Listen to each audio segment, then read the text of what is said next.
दंगे करने की बात जो ढाका की सड़कों में हो रहा है वो कब हो रहा है? जब excess of everything is bad, जब जरूरत से ज्यादा अत्याचार जनता पर होता है, उनका शोषण होता है, जिस तरह से हिटलर करते थे।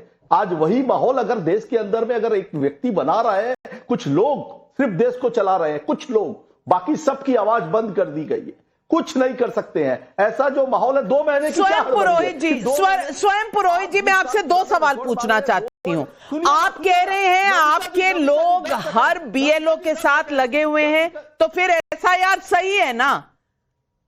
एसआईआर सही है जो हो रहा है, शुद्धिकरण हो रहा है, सही है, आप कोऑपरेट कर रहे हैं, तो दिक्कत क्या है? और मैं आपके साथ बिल्कुल सहमत हूं कि किसी भी जेन्युइन वोटर का वोट नहीं कटना चाहिए। ये देश में हम सब आपके साथ हैं, तो दिक्कत कहां है? Make it simple. हाँ, तो फिर ये बांग्लादेशी कहां से निकल कर जा रहे हैं?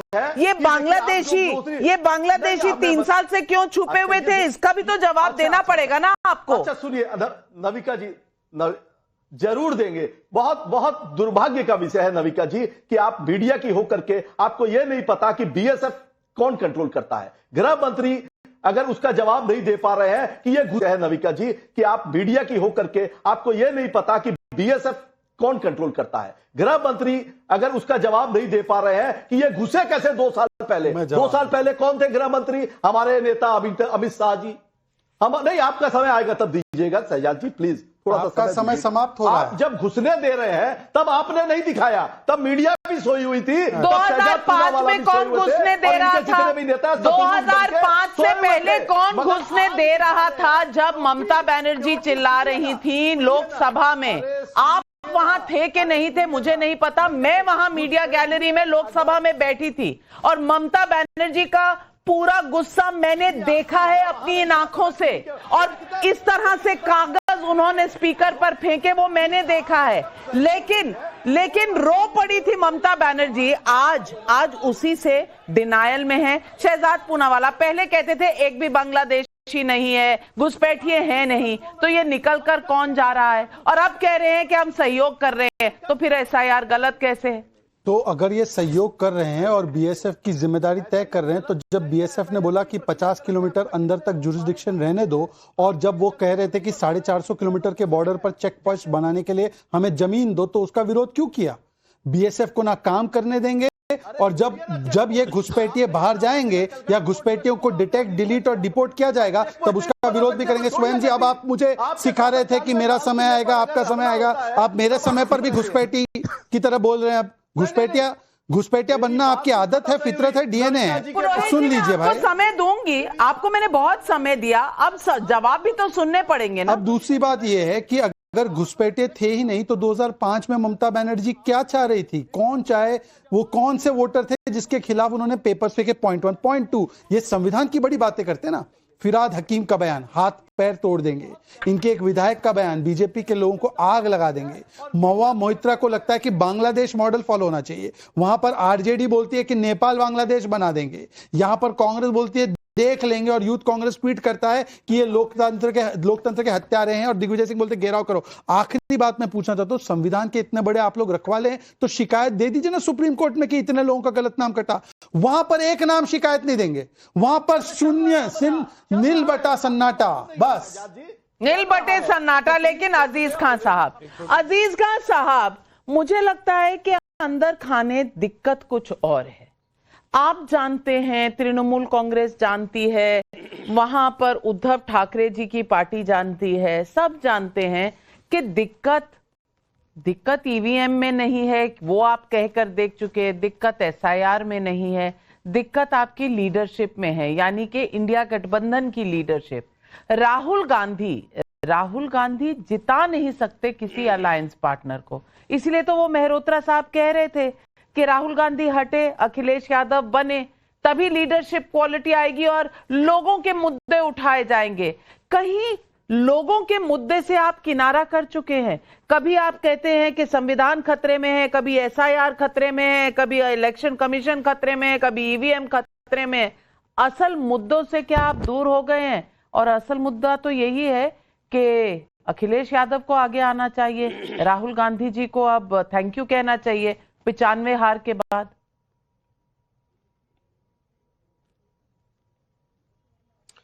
देखिए नाविका जी, सबसे इंपॉर्टेंट बात यह है कि हमारे नेता जमीनी नेता है और जमीन पर काम करते हैं। ये कोई हवा हवाई बात नहीं है।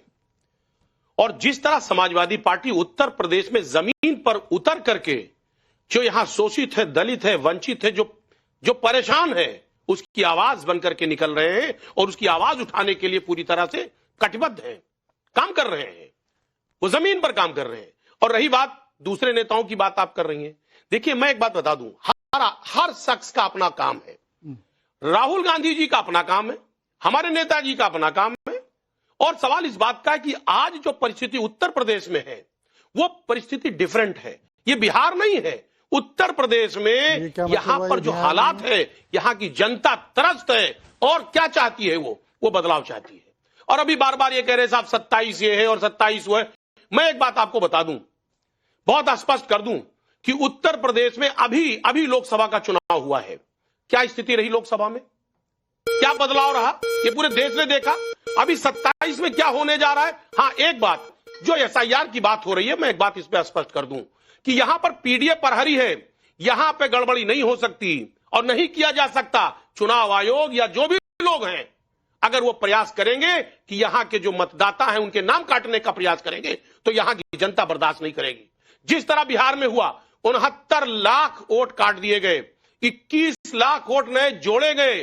कौन काटे गए, कौन जोड़े गए, ये स्पष्ट नहीं। आप कहना चाह रहे हैं कि बिहार की जनता ने बर्दाश्त कर लिया, आपकी यूपी की जनता बर्दाश्त नहीं करेगी, या आप कह रहे हैं कि बिहार की जनता में इतना दम नहीं था कि वो कंप्लेन कर सके, आप यूपी की जनता से कंप्लेन कराएंगे। आप कह रहे हैं खाली बदलाव की स्थिति उत्तर प्रदेश में है, तो बिहार में भी तो आप ही के गठबंधन के लोग कह रहे थे कि यहां भी बदलाव और परिवर्तन होने वाला है। वो गलत थे कि आप सही हैं, मेरी समझ में नहीं आ रहा। अनंत विजय जी, मुझे समझ में नहीं आता कि ये गोल गोल बात क्यों करते हैं। यहां पर अलायंस में भी मेहरोत्रा जी तो कह रहे हैं, मेहरोत्रा जी सीधा कह रहे हैं कि अखिलेश जी को आगे आना चाहिए, क्योंकि राहुल गांधी का काम अलग है। जैसा अजीज खान साहब कह रहे हैं, काम अलग है, वो शायद विदेशों में है, इस देश के राज्यों में तो किसी और को ही करना पड़ेगा। तेजस्वी जी को डुबा दिया राहुल गांधी ने, अब अगली बारी किसकी है, सब ये सोच रहे हैं। और अंदर खाने इतनी मारकाट चल रही है, लेकिन बाहर कहने से डरते हैं कि कहीं बीजेपी का रास्ता साफ ना हो जाए। देखिए नविका जी, आपने अपने रिमार्क में यही कहा कि कुछ और है। मुझे लगता है आपको अपना कंप्यूटर का ऑडियो बंद करना पड़ेगा, इको हो रही है आवाज। मेरा जी, आपने यहाँ टीवी ऑन रखा हुआ है, आपकी आवाज गूंज रही है। आपका ऑडियो ठीक करूं। शहजाद पूनावाला जी जवाब दीजिए। इनका तो सिर्फ एको है, पर उनका एको चेंबर है और ये एको चेंबर से बाहर नहीं आ पा रहे। देखिए अब यहाँ पे मैं तो नाविका जी आपसे रिक्वेस्ट करूंगा, आप दो Samajwadi Party television debate and Samajwadi Party byte वाले दोनों अलग अलग करें। समाजवादी पार्टी बाइट वाले बोलते हैं कि भाई राहुल गांधी जो है उनसे कुछ हो नहीं पाता, इनको चेंज करो। समाजवादी पार्टी डिबेट वाले आते हैं और बोलते हैं कि नहीं, राहुल जी की गलती नहीं है, SIR की गलती है।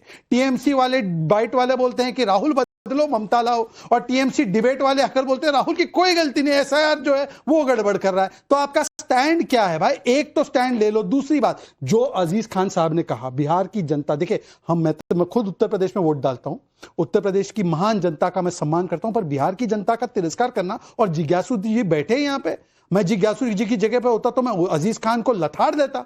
भाई क्या कहने का मतलब है आपका भाई, कि बिहार की जनता ऐसे ही है क्या, राह फिरती है? और वो चिदम्बरम जी बोलते हैं कि सिटीजन्स की गलती है, आपने वोट नहीं किया हमको। और आखिरी बात, जिज्ञासु जी पे जाएंगे। अब जिज्ञासु जी जरा जिज्ञासा पूरी करे, ये 25,000 वोट अगर डाल दिए थे ईवीएम में तो वोटर लिस्ट में काय गड़बड़ कर रहे थे हम, और ये 25,000 वोट डलता कैसे ईवीएम में? जरा हमको टेक्नोलॉजी साइंस समझाइए, लालटेन वाली टेक्नोलॉजी समझाइए कि 25,000 वोट ईवीएम में डला कहां पे, कौन से ईवीएम में डला? रैंडमाइज होता है, फॉर्म 17C साइन होता है, भाई कौन सी मशीन कहां जाएगी किसी को पता नहीं होता। 4,000 वोट होते एक मशीन पे। ये जिज्ञासा पूरी कीजिए। रोहिणी जी की नहीं की, मेरी तो कर दीजिए। नाविका जी मुझे 10 सेकंड दे। ओके, अजीज खान बिहार की साहब, जनता का अपमान मत करना। अजीज खान साहब, फिर जयंत जी आपके पास आ रही हूँ। देखिए मैं कह रहा हूं, आप सुनिए। देखिए शहजाद जी मामले को कहीं ना कहीं टर्न कर रहे हैं। हम बिहार की जनता तो वोट डालना चाह रही थी, लेकिन उसके वोट काट दिए गए, उसके नाम हटा दिए। अच्छा, इंडिया हम ये अलायंस बात कहना निकम्मे चाहते थे, हैं। जनता इंडिया तो अलायंस बहुत के लोग उत्सुक निकम्मे रही, थे। लेकिन सच्चाई क्या रही? नाम काट दिए गए, अच्छा। लोग वोट नहीं डाल पाए, निखिल जैन आपको तमाम बोले, बड़ी निकम्मा दिक्कतें बोला। रही। और ये बार बार ये कह निकम्मा रहे हैं साहब बोला। ईवीएम और ये वो। एक बात आप जान लीजिएगा, नहीं, ये ईवीएम निकम्मे पे तो है, सवाल था, ये राहुल की है और टीम हमेशा निकम्मी है। रहेगा। ईवीएम पे सवाल कभी खत्म नहीं हो सकता है। ईवीएम का नहीं, सवाल कभी आप ईवीएम का सवाल करते जाइए। वो हमेशा कहा जाता था, हम स्कूल में पढ़ते थे तब भी कहा जाता था, अपनी पढ़ाई पूरी ना हो तो कोर्स को, एग्जामिनर को, टीचर को सब दोष देते हैं। लेकिन जयंत जिज्ञासु जी, क्या बिहार की जनता इतनी सक्षम नहीं है कि बिहार की जनता तय कर सके कि वो आवाज उठाएगी? आज अजीज खान साहब कह रहे हैं कि बिहार में जो हुआ सो हुआ, यहां यूपी में नहीं होने देंगे, यहां बदलाव होगा। आपने कम कोशिश की थी बदलाव के लिए, लेकिन डुबाया तो राहुल गांधी ने। अब मर्ज को पहचानेंगे नहीं, दवाई के लिए ढिंडोरा पूरे शहर में।